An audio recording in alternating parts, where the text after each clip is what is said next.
Doing the right thing is right. I will do the right thing forever.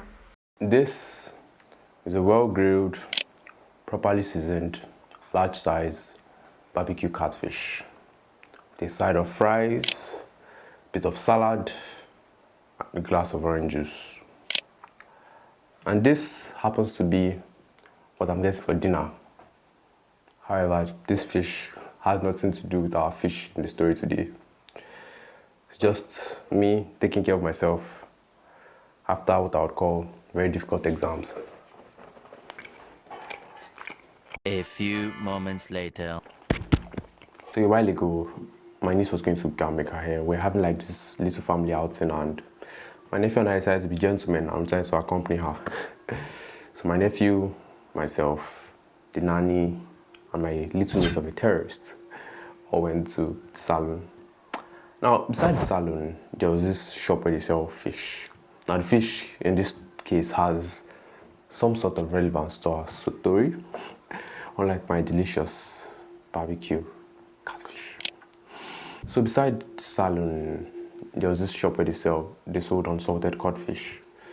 It takes about 6 months to prepare it before it is finally shipped into Nigeria. First off, it's dried on racks for like 2 to 3 months in the wind. Then it's dried indoors for another 2 to 3 months. The process gets about 8% of all the water out of it before it is then shipped into Nigeria. And this unsalted cod is like a very big deal in Nigeria. We eat it like a lot. It's always the longest sustained export commodity. And I can already hear the Nigerians in the comment section shouting, "We don't eat cod, we don't eat cod." Forgive my pronunciation, but I think it's called oporoko. Oh yeah, stockfish. Stockfish is the popular name. And because of all the drama involved in preparing it, it is relatively expensive in Nigeria. It's not cheap. After a while, my nephew got bored of sitting in the salon, and he gradually wandered out of the salon, thinking I didn't see him. But I kept an eye on him, and he went out and was playing with children that were other boys that were out of the salon. They were all waiting for their sisters, their mothers. You get the gist. Now, as they were playing, things got a bit too hyper, and it kind of escalated into a fight.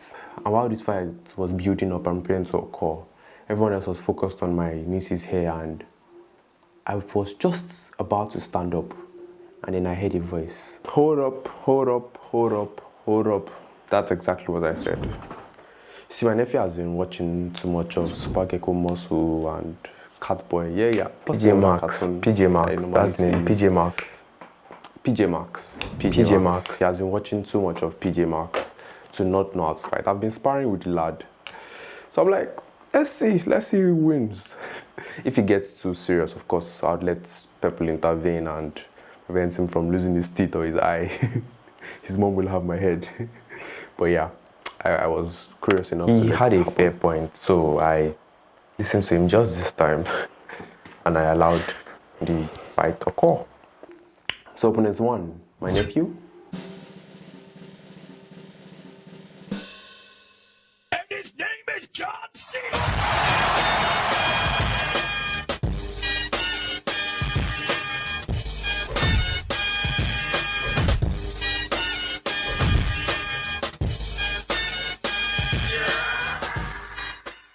Opponent two, the fish vendor's son.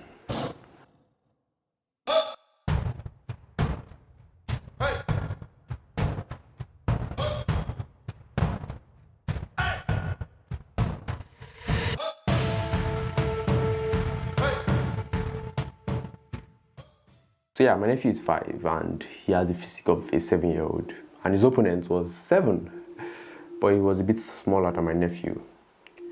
And his opponent was fast. Because of age, he had like better hand-to-eye coordination and movement. So I would not lie, the odds were not exactly stacked in my nephew's favor. After a while of uneventful back and forth throwing of punches and all, it seemed like the fight was coming to an end. Everybody was going home.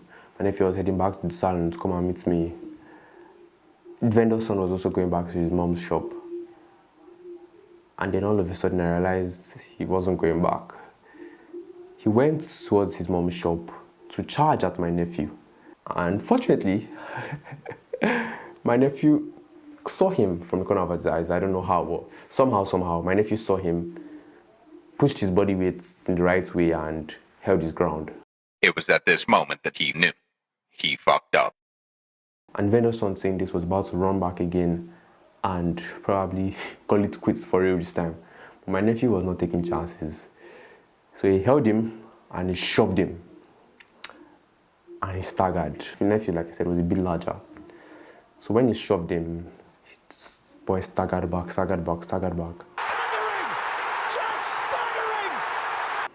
And eventually hit a bag of fish in front of his mother's shop. Now, like I said, stockfish is unnecessarily dramatic to dry. The preparation for it is elaborate.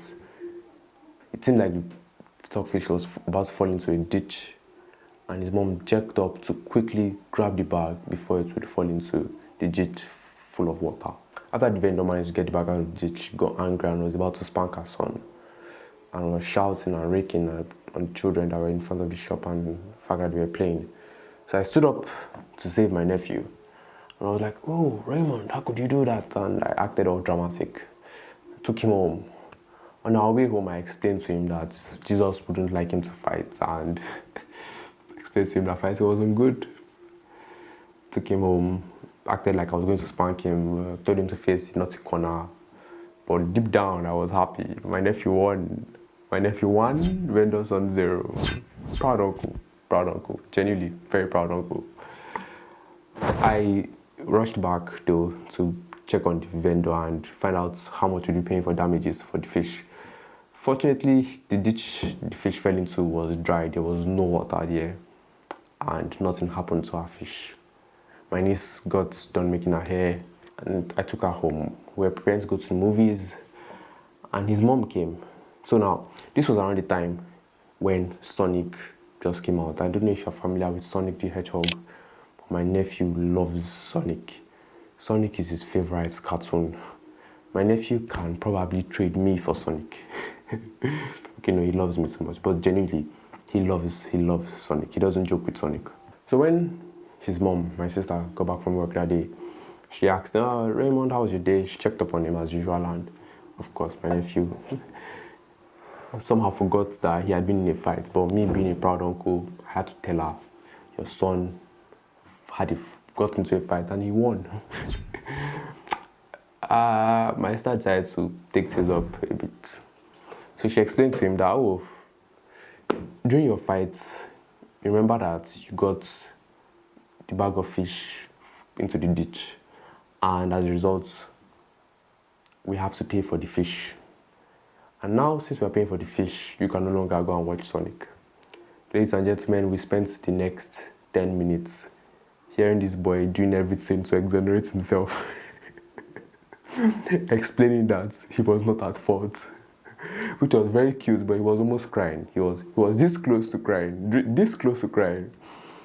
So his mom presented him with two choices: pay the vendor or go and watch Sonic. Now, my nephew, almost in tears, after all the arguments, finally came to realize that, okay, he was at fault. And he chose to pay the vendor. By the way, I did not see that coming. But yeah, he chose to pay the vendor. Now, we're not necessarily social media people in my family though, but it was just a very wholesome moment. So I decided to record the last few minutes of the conversation. And that was his voice you heard at the beginning of this video, where he was saying, Doing the right thing is right. I'll do the I'll right do thing the right thing forever. And this little fiasco with my nephew got me thinking, in what way am I not doing the right thing? And don't say I allowed my nephew get into a fight. He won. Let us focus on the positives. Let us focus on the fact that he won the fight. It's been a couple of months since I've seen my nephew, and I have missed the lad a whole lot. However, I'm done with my exams. I should be home in a couple of days, and I'll see the lad again. And because I've missed him so much, those words have been ringing in my ears for a while now. I'm asking myself, am I doing the right thing? What areas of my life am I not doing the right thing? And like my nephew, when I figured out where I wasn't doing the right thing, I tried to shift blame and argue it out and find possible excuses to not do the right thing. So for me, doing the right thing would be getting myself out of my comfort zone and returning calls. I hate calls, like genuinely. I really do not like calls. And I have this very poor use of social media thing whereby I could go for a very long time without checking WhatsApp or Instagram or Snap or any of those platforms. So I usually have a lot of unread messages. I check my email though, but no, I don't check my social media as much. And as a result, I have burnt bridges. I have gotten a couple of friends upset. So in the spirit of doing the right thing, I'm done with my exams. I have free time now. Month of February, every weekend, I'm going to call at least one person, check up on them. High school friends, old secondary school teachers, people I love, people I've missed, people I've lost communication with. For me, doing the right thing is not exactly very easy in this context. For you, I wonder what that would be like. It's not going to be easy to do the right thing. It's not going to be easy to do it often. However, I believe in you. I'm going to ask why. And the reason is that, like me, you're going to be hearing my nephew's voice in your head now. And he's going to be saying, Doing the right thing is right. I will do the right thing forever. I really hope this helps you to make better decisions. I really hope this story makes you smile like it made me smile. Attention, attention. Legendaries in the building. Legendaries in the building. This is not a drill. This is not a drill. So I understand that doing the right thing can be difficult. In the spirit of doing the right thing, I'd encourage you to start small. Take baby steps like I would take. No. I'm legendary. Of three of us, I don't do baby steps.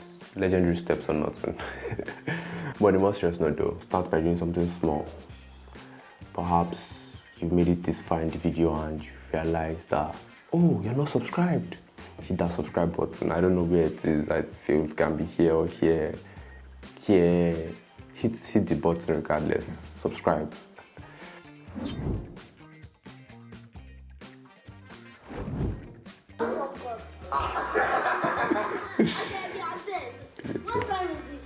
Oh God. Please, I want to do No. Yeah, hold on. I want to pay my Amanda. Doing the right thing is right. I will do the right thing forever. Subscribe. I don't want to watch Sonic, but I'll too pay for Mommy Amanda. And that, ladies and gentlemen, is my nephew. Do the right thing this week. Do the right thing this month. Do the right thing forever. Bye. See you soon. Shoo. Really, good. End the video. Like, leave. I'm joking. You can hang around a little bit longer. And until next time, move mad.